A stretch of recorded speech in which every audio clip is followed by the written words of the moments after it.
বিরাট update. আর ওদিকে আবার 100 আনা ক্ষমতায় দিলীপ ঘোষ।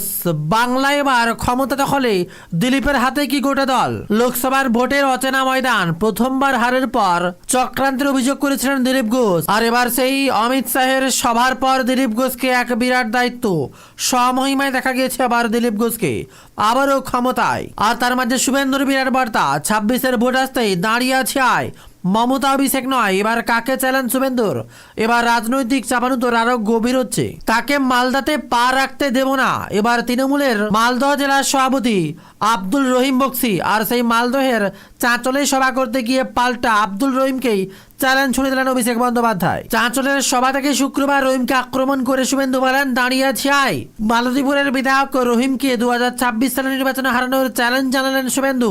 এমনকি তৃণমূলের জেলা সভাপতির নিশানা করে বিধানসভার বিরোধী দলনেতা বলেন, আমি যখন তৃণমূলের এই জেলার অবজারভার ছিলাম তখন গাড়ির দরজা খুলে দিতেন রহিম। বিরাট বার্তা। আর এর মাঝে বিরাট বার্তা, সাহস সাক্ষাতের পর দিলীপের গুরুত্ব কতটা বাড়লো বিজেপিতে, নতুন সিদ্ধান্ত বুঝিয়ে দেন এবার শ্রমিক ভট্টাচার্য। তিনি রাজ্যের বিজেপির প্রাক্তন সভাপতি, তার নেতৃত্ব কার্যত এ রাজ্যের বিজেপির উত্থান। কিন্তু গত কয়েক মাস নানান ঘটনায় দলের সঙ্গে দূরত্ব বেড়েছিল। আর এবার দিলীপ ঘোষ স্বমহিমায়। বঙ্গ বিজেপিতে দিলীপের গুরুত্ব বহুগুণ বেড়ে গেল। নতুন এক সিদ্ধান্ত তা ফের বুঝিয়ে দিলেন বঙ্গ বিজেপির সভাপতি শ্রমিক ভট্টাচার্য। আর রাজ্য বিজেপির প্রাক্তন সভাপতি দিলীপের জন্য সল্টলেকের বিজেপি দপ্তরের একটা ঘর বরাদ্দ করলেন বর্তমানের রাজ্য সভাপতি। বিরাট বার্তা। আর এদিকে আবহাওয়ার খেলা, শীতের দাপট, ঝঞ্ঝা খেলা শুরু, নামবে বৃষ্টিপাত। আবহাওয়ার তোলপাড় করা খবর, ওড়িশা উপকূলের ঘূর্ণিঝড় তৈরি হবে। আর তার প্রভাব জলীয় বাষ্প বাংলায়। কুয়াশার ঘনঘটা বাড়বে। আর রাজ্যের দক্ষিণবঙ্গের কুয়াশার সম্ভাবনা বাড়বে কলকাতা, উত্তর ও দক্ষিণ দিনাজপুর, পূর্ব পশ্চিম মেদিনীপুর, ঝাড়গ্রাম, পুরুলিয়া, বাঁকুড়া সহ একাধিক জেলায়। আসি তা নিয়ে একের পর এক বিস্তারিত খবর। বছর শেষের পূর্বেই প্রত্যেকটা আপডেট জেনে নিন, কারণ প্রতি বছরই একের পর এক নিয়ম লাগু হয়। প্রতি বছরের 1 তারিখ থেকে বদলে যায় একের পর এক রান্নার গ্যাস থেকে পেট্রোল ডিজেলের দাম। আর দিকে নতুন বাজেট ঘোষণা হতেই একাধিক পরিষেবায় নতুন করে তথ্য আসে। তারই সাথে ইনকাম ট্যাক্স নিয়ে বিরাট বড় আপডেট। তো ফ্রেন্ডস, আজকের বিস্তারিত খবরগুলো জানানোর পূর্বে অনুরোধ, যারা এখনো আমাদের ওয়েবসাইট ভিজিট করেননি bengaljobstudy.in, গুগলে ভিজিট করে বিস্তারিত আপডেটগুলো দেখুন। আর প্রতিনিয়ত এ ধরনের গুরুত্বপূর্ণ আর্জেন্ট খবরগুলো পেতে আমাদের ভিডিওটি লাইক করে চ্যানেলটি সাবস্ক্রাইব করে রাখুন এবং কমেন্টে আপনার জেলার নামটি জাস্ট লিখে জানান। আসছি বিস্তারিত খবরগুলো একের পর এক। সময় যত এগোচ্ছে মানুষ আরো ডিজিটাল হচ্ছে। আর ডিজিটাল ভারতের একমাত্র অস্ত্র হচ্ছে আধার কার্ড। আর এই আধার কার্ডে বিরাট বড় বদল, যা গোটা দেশকে নাড়িয়ে দিতে পারে। বদলে যাবে সম্পূর্ণ আধার কার্ড, আসবে প্রত্যেকের জন্য নতুন আধার কার্ড। সবকটি পুরনো আধার কার্ড বাতিল বলে গণ্য করা হবে। আর এটা মূলত সুরক্ষার জন্যই করা হচ্ছে। বর্তমান আধার কার্ডের সাথে যুক্ত রয়েছে ব্যাংকের বই, পোস্ট অফিস এবং বিভিন্ন রকম সরকারি স্কিম, প্রকল্প, এমনকি রান্নার গ্যাস থেকে শুরু করে প্রত্যেকটি সরকারি প্রকল্প। তাই কোনো কারণে যদি আধার কার্ড বন্ধ হয়ে যায় আপনার, কিংবা নিষ্ক্রিয় হয়ে যায়, তাহলে প্রত্যেকটি যোজনা এবং সরকারি প্রকল্পগুলি থেকে যে কোনো সময় বঞ্চিত হতে পারেন। এমনকি যে সমস্ত জায়গায় টাকা রেখেছেন সেই সমস্ত জায়গায়ও আপনার নিজস্বতা প্রমাণ করার জন্য আবারও ছুটতে হতে পারে। তাই এবার আধার কার্ডের বিশেষ নিয়মগুলো প্রত্যেকের জানা জরুরি। এবার থেকে বদলে যাবে আধার কার্ডের সম্পূর্ণ ধরন। থাকবে না বাবার নাম, মোবাইল নম্বর, কোনোভাবেই আপনার ঠিকানা, অর্থাৎ আপনার প্রাইভেসি কোনোভাবেই আধার কার্ডের মাধ্যমে উল্লেখ করা যাবে না। আর এর সাথে আধার কার্ডের ঠিকানা না থাকায় যে কোনো হোটেল কিংবা কোনো রেস্তোরাঁ আপনার আধার কার্ড আপনার পরিচয়পত্র হিসেবে ব্যবহার করার জন্য জমা নিতে পারবে না। এমনকি জেরক্স কপিও চাইতে পারবে না আপনাকে। এবার নতুন আধার কার্ডে থাকবে কেবলমাত্র আপনার একটা ছবি এবং একটি সুরক্ষিত কিউআর কোড। আর যারা আধার কার্ডের যাচাই করবেন তাদের জন্য নিতে হবে আধার কার্ডের নির্দিষ্ট সংস্থার থেকে পারমিশন। তাহলেই তাদের ডিটেলস বা আইডি দেওয়ার পর তাদেরকে সেই পারমিশন দেওয়া হবে আধার যাচাইয়ের। আর সেই কিউআর কোড স্ক্যান করেই যাচাই করতে পারবে এবং কোন ব্যক্তি স্ক্যান করলো সেই তথ্য চলে যাবে তখন ইউআইডিআই এর কাছে, যার ফলে অনেকটাই সুরক্ষিত হবে আধার কার্ড। বর্তমানে আধার নিয়ে একাধিক সমস্যার মুখে পড়ছে। আর এর সাথে একাধিক আধার কার্ড বাতিল বা নিষ্ক্রিয় হতে পারে। যারা এখনো পর্যন্ত ব্যাংকের বই এবং পোস্ট অফিসের সাথে যখন আধার কার্ড যুক্ত করে ফেলেছেন কিন্তু কোনোভাবেই প্যান কার্ডের সাথে আধার কার্ড লিঙ্ক করেননি, তারা ঘোরতর সমস্যার মুখে পড়তে পারেন।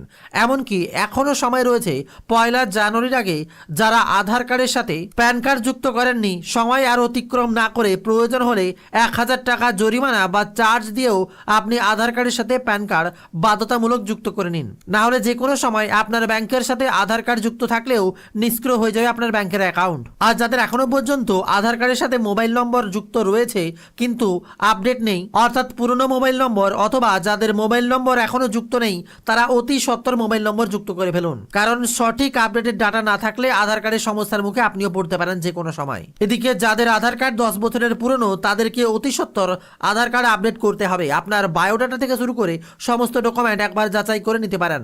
যাদের 10 বছরের পুরনো আধার কার্ড এবং যাদের মাইনর আধার কার্ড রয়েছে তাদেরকে অবশ্যই 10 বছর অতিক্রম করার পর ফিঙ্গারপ্রিন্ট এবং আপনার সমস্ত নথি দিয়ে আপডেট করতে হবে আধার কার্ডটি, তা না হলে আপনার আধার কার্ডও সমস্যার মুখে পড়তে পারে। আর যাতে আপনি বিভিন্ন প্রকল্প এবং স্কিম থেকে স্কলারশিপ থেকে বঞ্চিত হতে পারেন। আর একইভাবে জারি হচ্ছে লক্ষ্মীর ভান্ডার, দুয়ারে সরকার, কৃষক বন্ধু, বিভিন্ন সরকারি প্রকল্পেও একই নিয়ম। এই সমস্ত প্রকল্পগুলো প্রত্যেকটাই ব্যাংকের অ্যাকাউন্টের সাথে যুক্ত, তাই কোনোভাবেই যদি আপনার ব্যাংকের অ্যাকাউন্টের সাথে কেওয়াইসি আপডেট না হয়ে থাকে অবশ্যই অতি সত্বর ব্যাংকের সাথে যোগাযোগ করে কেওয়াইসি আপডেট করে ফেলুন, তা না হলে যে কোনো মুহূর্তে সরকারি প্রকল্পের টাকা আটকে যেতে পারে কেওয়াইসি না আপডেট হওয়ার কারণে। তাই অতি সত্বর ব্যাংকে গিয়ে আপনার কেওয়াইসি আপডেট রয়েছে কিনা একবার যাচাই করে দেখে নিন। এদিকে প্রত্যেক বছরের 1 তারিখ থেকে বদলে যায় একের পর এক ব্যাংকের সুদ থেকে শুরু করে পোস্ট অফিস থেকে শুরু করে সমস্ত জায়গায় ঋণ এবং সুদের হার। এবছরও কোনোভাবেই তার অন্যথা হবে না। তাই 1 তারিখের দিকে তাকিয়ে রয়েছে একাধিক পরিষেবা, ব্যাংকের বিভিন্ন স্কিম যেখানে বদলাতে পারে বলেই খবর উঠে আসছে সূত্র মারফত।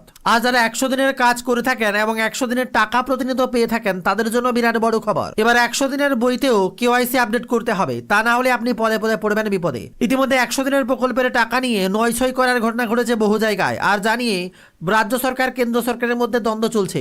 আর এবার প্রত্যেক পঞ্চায়েতেই একটা নতুন করে লিস্ট টাঙিয়ে দেওয়া হয়েছে যেখানে যাদের আধার নাম্বার এবং কেওয়াইসি আপডেট করা হয়নি, যেখানে কেওয়াইসি মোবাইল নম্বর দিয়ে আপডেট করতে হবে আপনার প্রত্যেকটি 100 দিনের কাজের বই। আর সেই আপডেট না করলে সেই বইয়ের বা অ্যাকাউন্ট বন্ধ হয়ে যেতে পারে। তাই অতি সত্বর যাদের যাদের পঞ্চায়েতে ইতিমধ্যে নোটিশ কিংবা লিস্ট টাঙিয়ে দিয়েছে অবশ্যই পঞ্চায়েতে গিয়ে আপনি কেওয়াইসি আপডেট করে ফেলুন। এদিকে আবার বাড়তে পারে লক্ষ্মীর ভান্ডারের টাকা। তার আগে বলে রাখি, যারা ইতিমধ্যে লক্ষ্মীর ভান্ডারের টাকা প্রতিনিয়ত জমিয়ে যাচ্ছেন, একটি টাকাও তোলেননি কিংবা একটি টাকাও ট্রান্সফার করেননি, তাদের জন্য বিরাট বড় খবর। একই জায়গায় টাকা জমিয়ে রেখেছেন কিন্তু ট্রানজাকশন করছেন না, যার ফলে আপনার কেওয়াইসি আপডেট রয়েছে কিনা বুঝতেও পারছেন না। তাই আপনার টাকা মাঝে মাঝে ট্রানজাকশন করতে পারেন, তাহলে আপনার ব্যাংকের অ্যাকাউন্টটিও সচল থাকবে। আর আপনি কেওয়াইসি আপডেট করেছেন কিনা তার দিকে নজর রাখবেন। তবে লক্ষ্মীর ভান্ডারের টাকা বেড়ে কত টাকা হতে পারে তা জানানোর পূর্বে এই মুহূর্তে বিরাট বড় খবর। পশ্চিমবঙ্গের ইতিহাসে প্রথমবার মহিলা মুখ্য সচিব হলেন নন্দিনী চক্রবর্তী, বাংলার প্রথম মহিলা মুখ্য সচিব। এই প্রথমবার রাজ্যের মুখ্য সচিব পদে কোনো মহিলা আইএসএস কে বসানো হলো। বর্তমানে তিনি স্বরাষ্ট্র সচিবের দায়িত্ব সামলাচ্ছেন। এর আগে পর্যটন সহ রাজ্যের একাধিক দপ্তরের সচিব পদে দায়িত্ব সামলাচ্ছেন নন্দিনী। আর রাজভবনের কিছু সময় দায়িত্ব ছিলেন তিনি। আর এবার সেই নন্দিনী চক্রবর্তী হচ্ছেন মুখ্য সচিব। আর মনোজ পান্তকে করা হলো principal secretary to chief minister. আর দিকে অমিত শাহর বিরাট বার্তা, ভোট আসতে যেন উঠে পড়ে লেগেছেন গোটা দেশ জুড়ে। দিল পে লিখলো হামারা সরকার হোগা। অমিত শাহর বিরাট বড় বার্তা। বুধবার সল্টলেকে নিজের দলের নেতা মন্ত্রীদের নিয়ে বৈঠকে বসেছিলেন অমিত শাহ। আর সেখানেই তার বার্তা, 200 আসন জিততেই হবে। অমিত শাহ বলেন, আমরা যদি 3 থেকে 77 পৌঁছে যেতে পারি তাহলে 77 থেকে 200-তে পৌঁছতে পারবো না কেন? কেন্দ্রীয় স্বরাষ্ট্রমন্ত্রী নিজের আশঙ্কার কথা জানিয়ে বললেন, কলকাতা নিরাপদ নয়। অনুপ্রবেশ শিশুকে এবার হাতিয়ার করে ভোট বৈতরণী পার করতে চাইছে বিজেপি সরকার, সে কথা আবারও প্রমাণ হয়ে গেল। তাই নিজের দলের নেতা মন্ত্রী কর্মী সমর্থকদের উদ্দেশ্যে সেই বার্তা দিলেন কেন্দ্রীয় স্বরাষ্ট্রমন্ত্রী অমিত শাহ। শুধু তাই নয়, এবার আর ছাড়াছাড়ি নয়, জিততেই হবে বিজেপিকে। তার জন্য সকলকে একজোট হয়ে ময়দানে নামার বার্তা দিলেন অমিত শাহ। দিল পে লিখলো হামারা সরকার হোগা, বিরাট বার্তা এবার অমিত শাহ। আর এর মাঝে খবর, এসএসসি বিরাট বড় আপডেট, পুরনো চাকরিতে ফেরার মেয়াদ বৃদ্ধি করলো।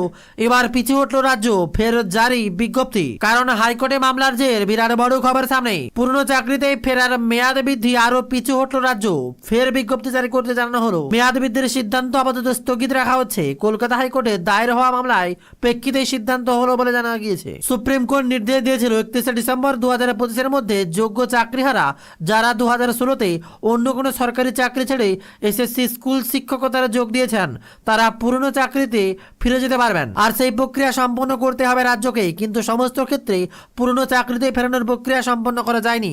তাই গত সোমবার মেয়াদ বৃদ্ধি সংক্রান্ত বিজ্ঞপ্তি প্রকাশ করে শিক্ষা দপ্তর, কিন্তু দুদিনের মধ্যেই তা প্রত্যাহার করতে হলো। বিরাট বড় খবর সামনে। আরেকদিকে একাধিক স্কিম চালু করা হলেও এবার জনপ্রিয় হচ্ছে লক্ষ্মীর ভান্ডার। আর এই লক্ষ্মীর ভান্ডার আবারও নতুনদেরকে সুযোগ দিতে পারে। আসছে 2026-এর বিধানসভা নির্বাচন, তার আগে আবারও দুয়ারে সরকারের ক্যাম্প চালু হয়ে নতুন লক্ষ্মীর ভান্ডারের আবেদন শুরু হতে পারে। আর তার আগেই কানাঘুষা চলছে বাড়তে পারে লক্ষ্মীর ভান্ডারের টাকা। ভোটের আগে যে কোনো সময় মাস্টার স্ট্রোক দিতে পারেন বাংলার মুখ্যমন্ত্রী মমতা বন্দ্যোপাধ্যায়।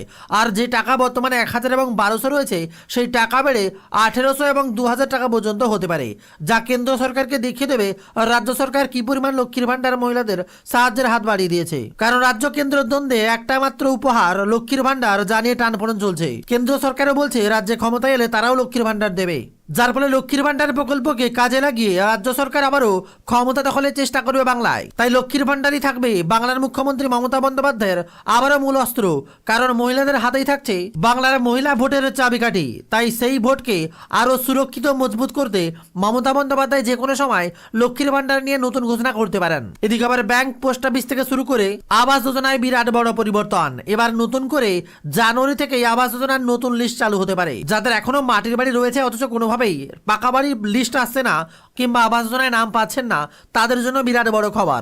নতুন করে আবারও লিস্ট জারি হতে পারে।